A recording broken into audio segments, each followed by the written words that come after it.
नमस्कार। राधे राधे। हरिओम। मैं श्री धाम वृंदावन से डॉक्टर बाल मुकुंद शास्त्री, अंतर्राष्ट्रीय योग गुरु, आप लोगों के समक्ष उपस्थित हूँ।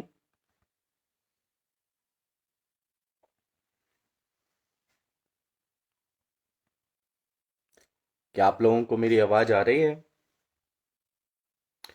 ज़्यादा से ज़्यादा लोग जुड़ने का प्रयास करें जिससे कि हम ये सेशन शुरू करें। धन्यवाद। मेरी आवाज़ क्लियर है?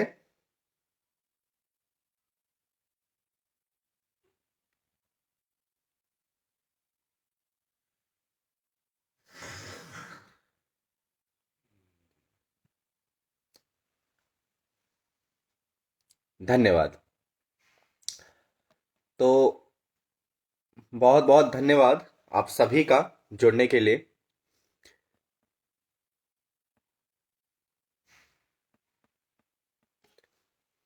मेरा ये सौभाग्य है कि आप लोगों ने मुझे आमंत्रित किया और ये बहुत ही अच्छा कार्यक्रम चल रहा है। इतने समय से मेरे को कल जानकारी हुई कि ये पिछले 2020 से ही निरंतर चल रहा है और प्रतिदिन बिना किसी रुकावट के आप लोग प्रातःकाल ये कार्यक्रम रखते हैं।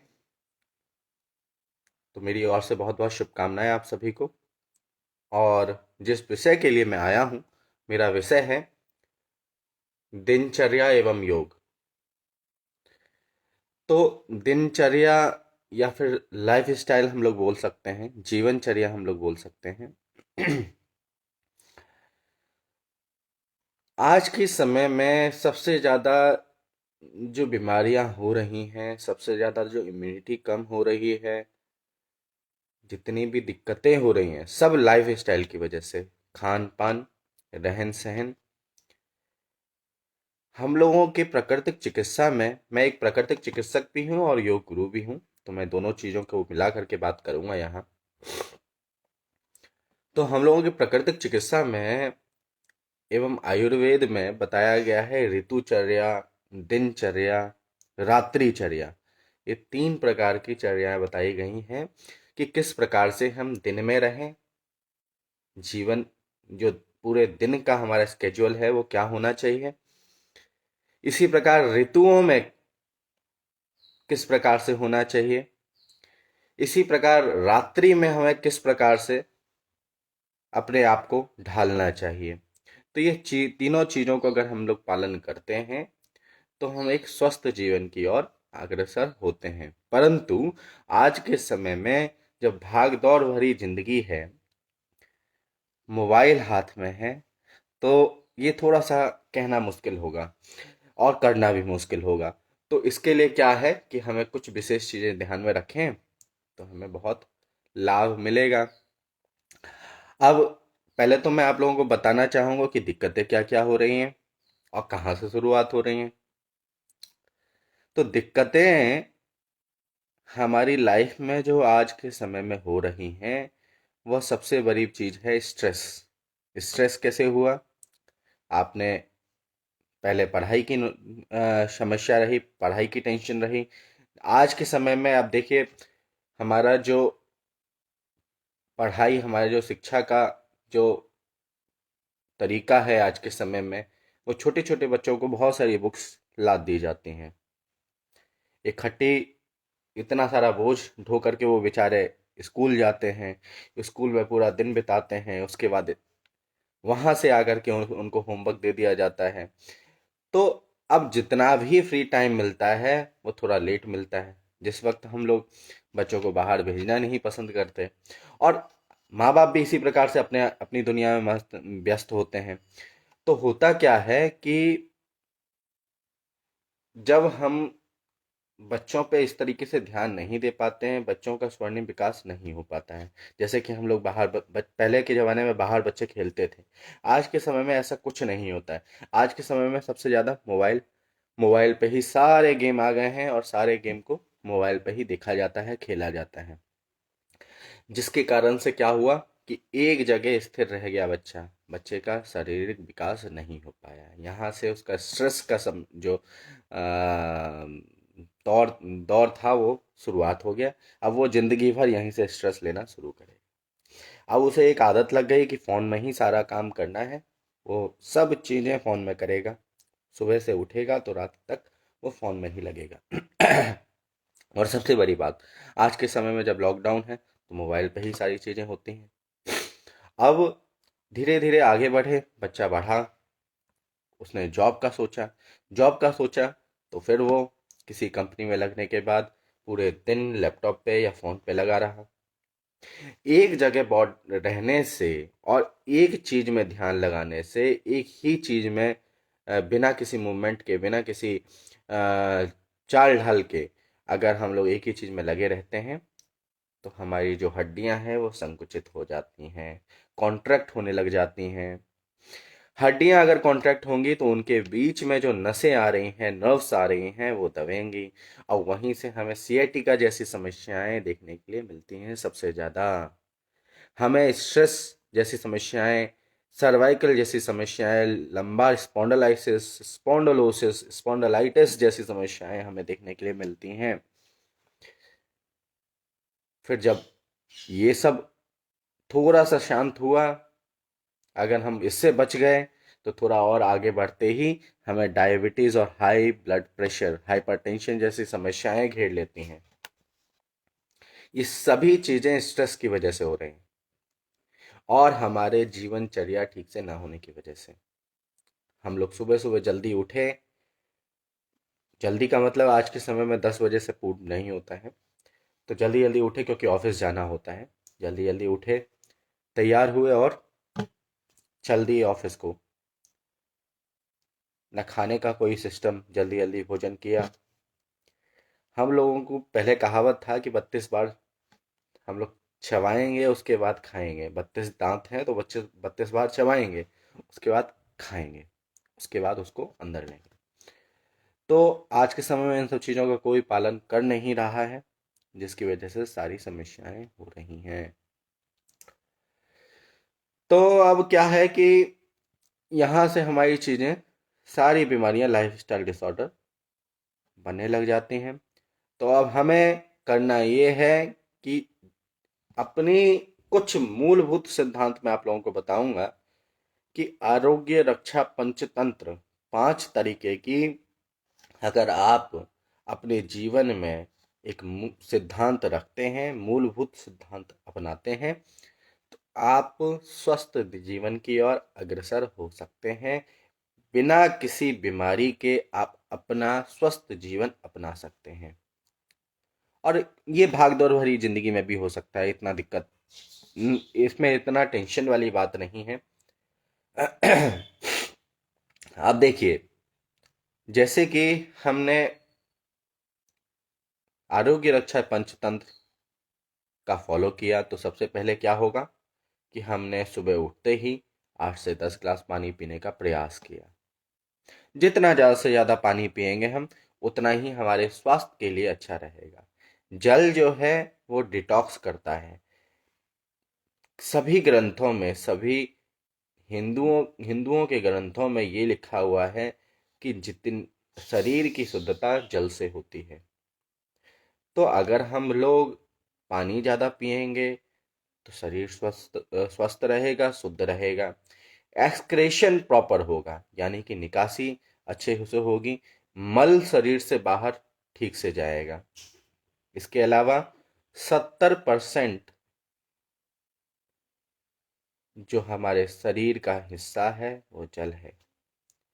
अगर कोई भी समस्याएं होती हैं तो 2 तरीके से होती हैं। देखियो, हमारे शरीर में 2 चीज़ें हैं, एक एल्कलाइन और एक एसिडिक। जब भी हमारा शरीर एसिडिक होता है, अम्लीय होता है, हमें कैंसर जैसी समस्याएं, हमें डायबिटीज़, हमें पाइल्स, हमें अल्सर जैसी समस्याएं निरंतर देखने के लिए मिलती हैं। तो हम अपने बॉडी को एल्कलाइन रखें, लेकिन ज़्यादा एल्कलाइन भी नहीं होना चाहिए। हमें कुछ ना कुछ हल्का फुल्का समय अनुसार लेना चाहिए। तो एसिड और एल्कलाइन का अगर हम लोग बैलेंस करके चलते हैं तो हम स्वस्थ रह सकते हैं। और इसके लिए क्या करना है कि सुबह उठते ही सबसे ज़्यादा पानी पीना है।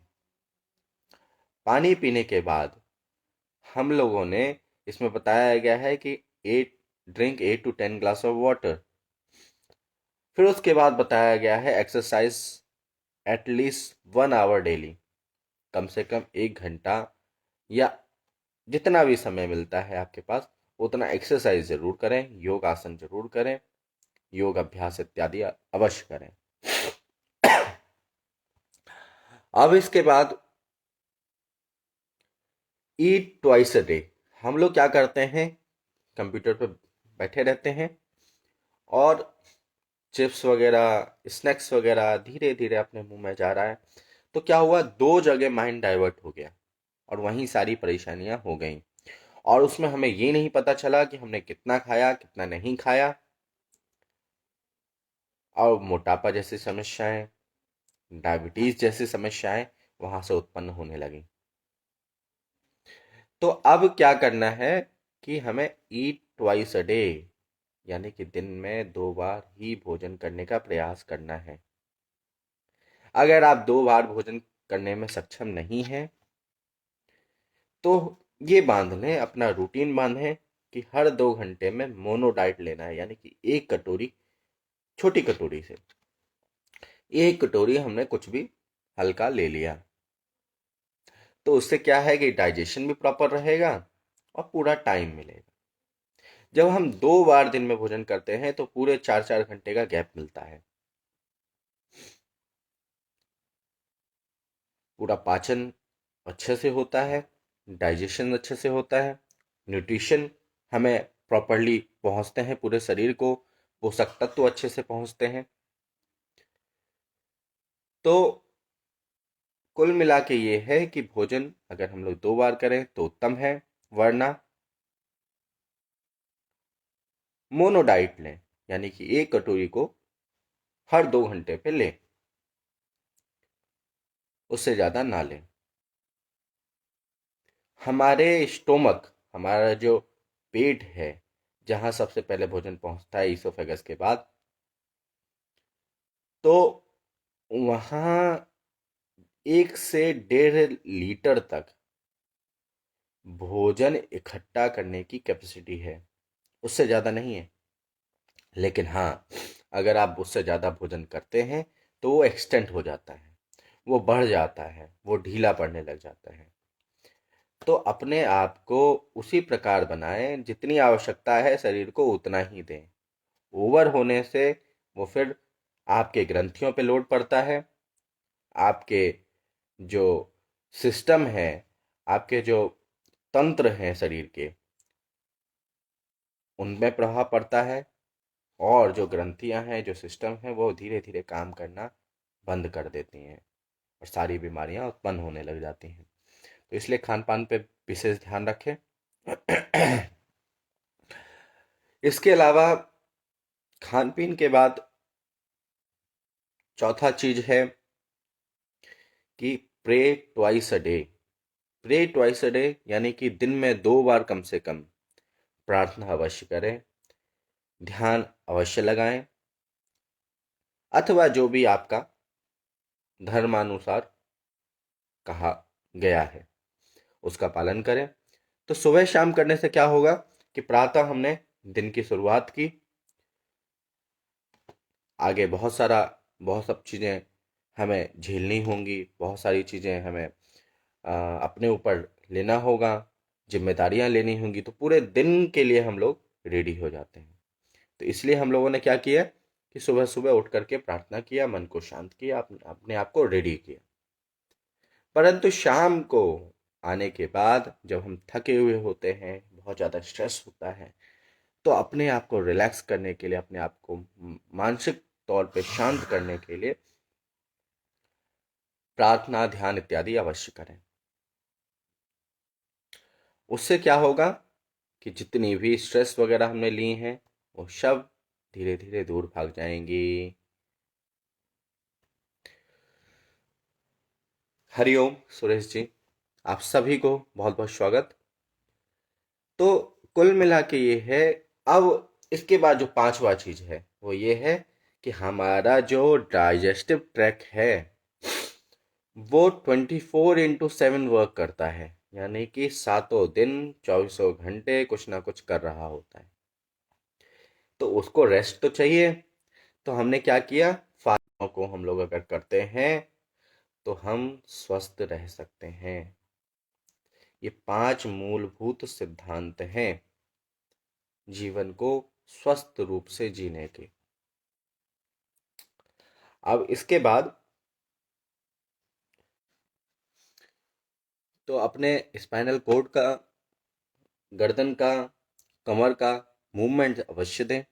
उससे क्या होगा कि देखिए, रीढ़ की हड्डी से हमारी सारी नसें जुड़ी हुई हैं, परंतु जब हम एक जगह बैठ करके किसी कंप्यूटर इत्यादि पर वर्क करते हैं तो हमारा पूरा ध्यान वहाँ होता है, दिमाग वहाँ होता है, हमारी सारी नसें उधर की तरफ वर्क कर रही होती हैं। और क्योंकि हम स्ट्रेस ले रहे हैं तो हमारी हड्डियां संकुचित हो रही हैं, और उधर जो रीढ़ की हड्डी है उस पर संचार नहीं हो पा रहा है ठीक से, प्रॉपरली संकुचित हो रही हैं, उनके बीच में नसें आ रही हैं और नसों को दबने का अवसर मिल जाता है। तो इसमें हमें करना ये है कि थोड़ा सा मूवमेंट बीच बीच में हर 2 घंटे पे देते रहना है, अपनी रीढ़ की हड्डी में, स्पाइनल कॉर्ड में, गर्दन में और कमर में। जब हम ये मूवमेंट देते रहेंगे तो हम इन सब परेशानियों से बच सकते हैं। तो ये सब चीज़ें अगर हम लोग ध्यान में रखें तो अवश्य हम अच्छे जीवन की ओर बढ़ सकते हैं,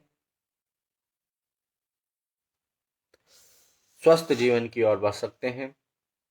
इसके अलावा जिनको समस्याएं ऑलरेडी हो चुकी हैं, जिनको ऑलरेडी डायबिटीज़ है, अब देखिए मेरे यहाँ मैंने 3 दिन के अंदर 550 से 128-148 पर शुगर लेवल ला करके दिखाया, और आज तक व्यक्ति स्वस्थ है। जिसको 40 साल से, करीब 80-85 वर्ष का व्यक्ति था, जिसको 40 वर्ष से sugar, cholesterol, high blood pressure की समस्याएं थीं, उनको मात्र 3 दिन में हमने 550 से 128-148 पे हमने हमने शुगर लेवल ला करके दिखाया। वो वीडियो अवेलेबल है यूट्यूब इत्यादि पर मेरे ही नाम से। तो हम लोग प्राकृतिक चिकित्सा और योग के माध्यम से बहुत कुछ हासिल कर सकते हैं। डायबिटीज़ कोई बीमारी नहीं है, ये जीवनचर्या से उत्पन्न होने वाली समस्याएं हैं। अगर आप अपने जीवनचर्या को स्वस्थ रखते हैं तो मेरा विश्वास है, ये डायबिटीज़ अगर हो चुकी है, आप अगर किसी चीज़ पर निर्भर हो चुके हैं, भाई कुछ गोलियों पर निर्भर हो चुके हैं, वो धीरे धीरे आपकी दूर हो जाएंगी। तो डायबिटीज़ के लिए करना ये है कि आपने, जैसे मैंने बताया था, कि मोनो डाइट लें, हर 2 घंटे पे बहुत थोड़ा सा लें, और क्या ले रहे हैं इसका विशेष ध्यान रखें। क्या ले रहे हैं, क्या मैं मतलब कि प्राकृतिक चिकित्सा में 5 सफ़ेद वस्तुओं को मना किया गया है, उसका विशेष ध्यान रखें, आपको डायबिटीज़ नहीं होगी। 5 सफ़ेद चीज में से चावल, मैदा, चीनी, रिफाइंड, तो इन चारों पांचों चीजों को अगर हम नहीं लेते हैं तो हम स्वस्थ रह सकते हैं। हाँ, नमक, पांचवा था नमक।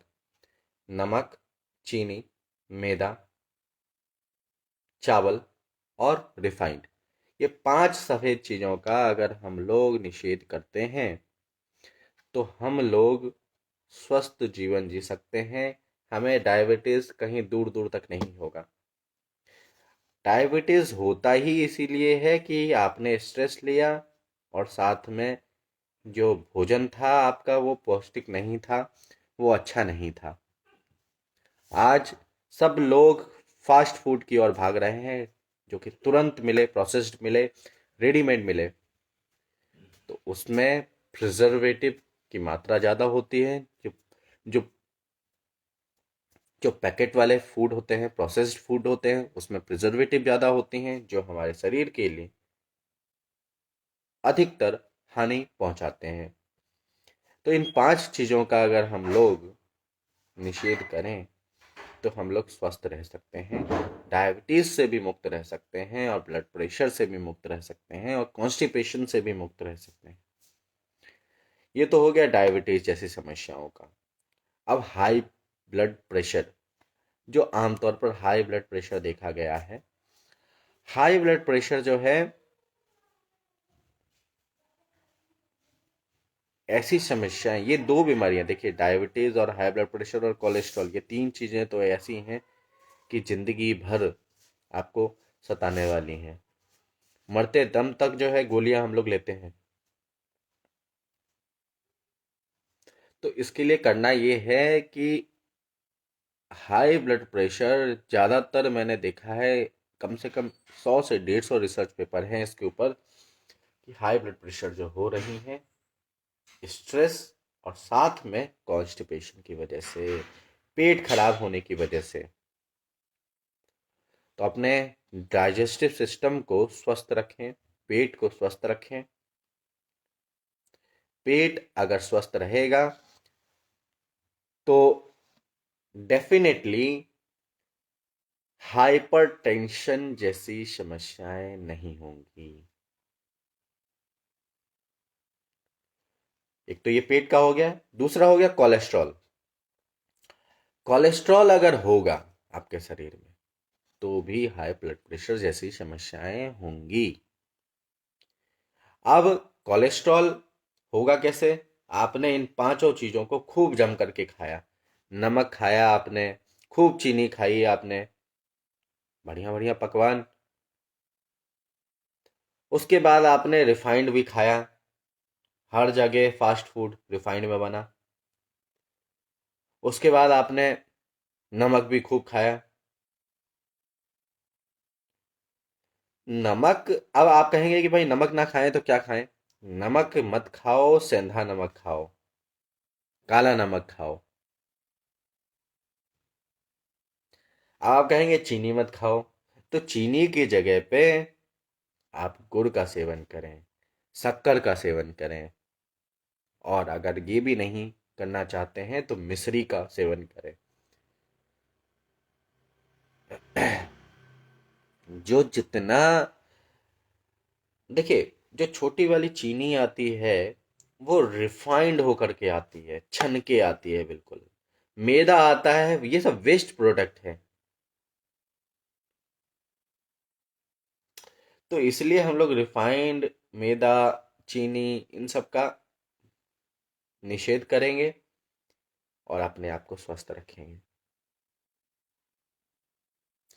तो कोलेस्ट्रॉल अगर होगा, और ये कोलेस्ट्रॉल होगा तो बस खान पान की वजह से होगा।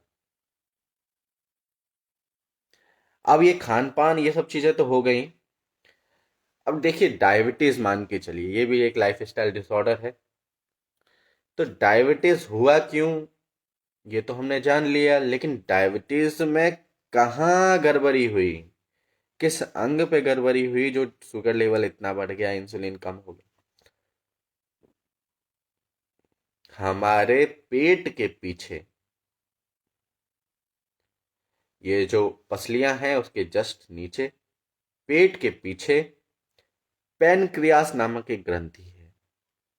वो पैनक्रियास क्या काम करती है? पाइल को सिक्रेट करती है, साथ में उसका एक पार्ट है पैनक्रियास का, लैंगरहैंस में बीटा सेल से वो इंसुलिन नामक हार्मोन को सिक्रेट करती है। अब इंसुलिन क्या करता है? इंसुलिन हमारे बॉडी में शुगर को बैलेंस रखने का प्रयास करता है कि भाई ज़्यादा खा लिया कोई बात नहीं, मैं मैनेज करूंगा। लेकिन कोई भी आपका, अब देखिए आपके घर पे एक चौकीदार है, लेकिन भीड़ ज़्यादा आ गई, तो आपको चौकीदारों की संख्या या तो बढ़ानी पड़ेगी या भीड़ को कम करना पड़ेगा, यही होगा। तो इसी प्रकार जब हम पैनक्रियास के ऊपर ज़्यादा लोड दे देते हैं, बहुत ज़्यादा शुगर ले करके, बहुत ज़्यादा चीनी, बहुत ज़्यादा खान पान, बहुत सारी जो है फास्ट फूड का सेवन करके, जीवनचर्या खराब करके, तो होगा ये कि हमें या तो भीड़ को कम करना होगा, या तो शुगर को कम करना होगा, या फिर चौकीदार बढ़ाना होगा, या तो इंसुलिन का प्रोडक्शन बढ़ाना पड़ेगा। तो हमें करना ये है कि इसमें विशेष कुछ आसन है, आपके अर्ध मशीन आसन जो कि रिसर्च बेस्ड है, मंडूका आसन, बकरा आसन, पश्चिमोत्तानासन, ये सब अगर आसन हम लोग करते हैं, 3 4 5 आसन हम लोग करते हैं, तो हमें अवश्य शुगर जैसी समस्याओं में लाभ मिलता है।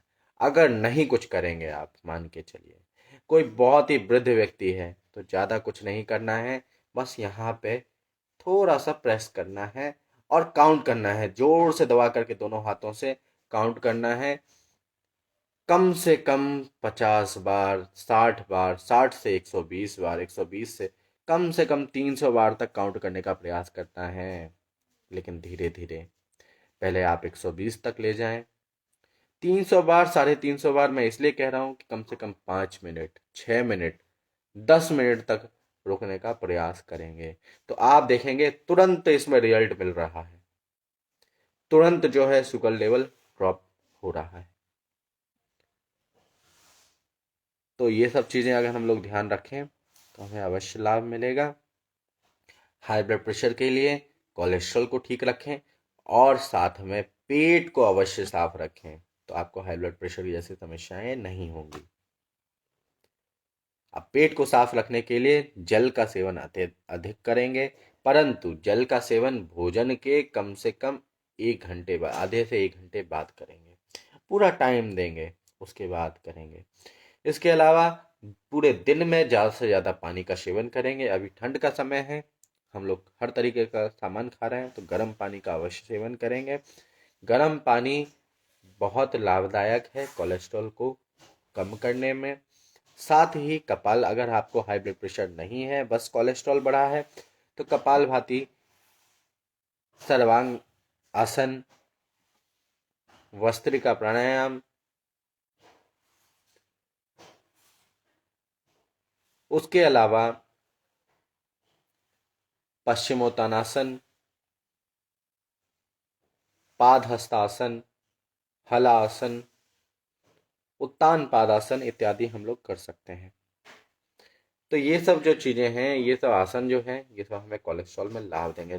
परंतु ये ध्यान रखें, अगर हमें हाई ब्लड प्रेशर नहीं है तभी इन आसनों का अभ्यास करें, और अगर है तो किसी विशेषज्ञ, किसी योग गुरु, योगाचार्य, योग थेरेपिस्ट के या प्राकृतिक चिकित्सक के पास जा करके इसका पूरा मार्गदर्शन लें। तो ये था हमारा जीवनचर्या के ऊपर। अब देखिए सर्वाइकल के लिए करना ये है कि आप लोगों को बैठे हुए थोड़ा सा मूवमेंट देना है। अगर हमें सर्वाइकल हो चुका है तो आगे की तरफ झुकेंगे नहीं, आगे की तरफ फॉरवर्ड बेंडिंग नहीं करेंगे।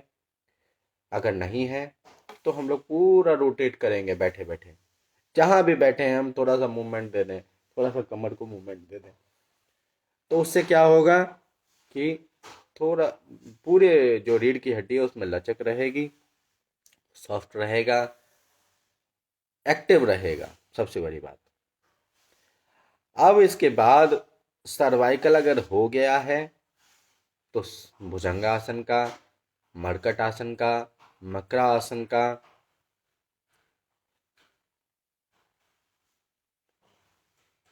कटी चक्र आसन का, त्रियक भुजंग आसन का, ताड़ आसन का, इन सब का अभ्यास किया जाए। साथ में भ्रामरी प्राणायाम, कुछ कंधों के और हाथों के एक्सरसाइज, सूक्ष्म व्यायाम, कुछ षट क्रियाएं जैसे कि जल नेति, सूत्र नेति और कुंजल क्रियाएं अवश्य करें। जल नेति और सूत्र नेति बहुत ज़्यादा लाभदायक है सर्वाइकल जैसी समस्याओं में, तो अगर हम लोग ये सब करते हैं तो अवश्य लाभ मिलेगा। तो ये सब क्या है, लाइफ स्टाइल डिसऑर्डर थे।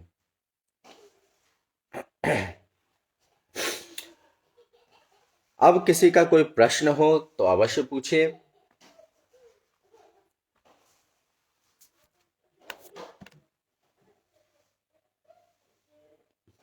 मुझे अच्छा लगेगा।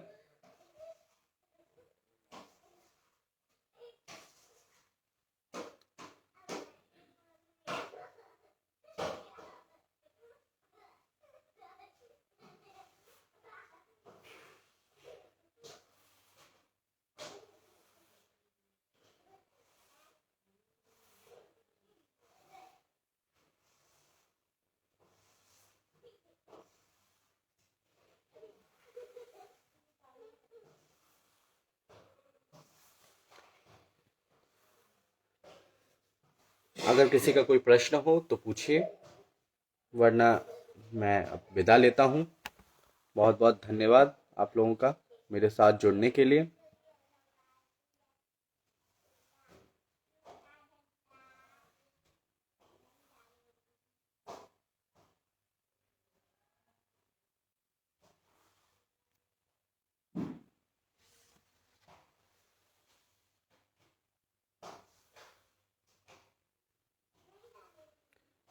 बहुत बहुत धन्यवाद आप सभी का। हरिओम। राधे राधे। मैं विदा लेता हूँ। हरिओम।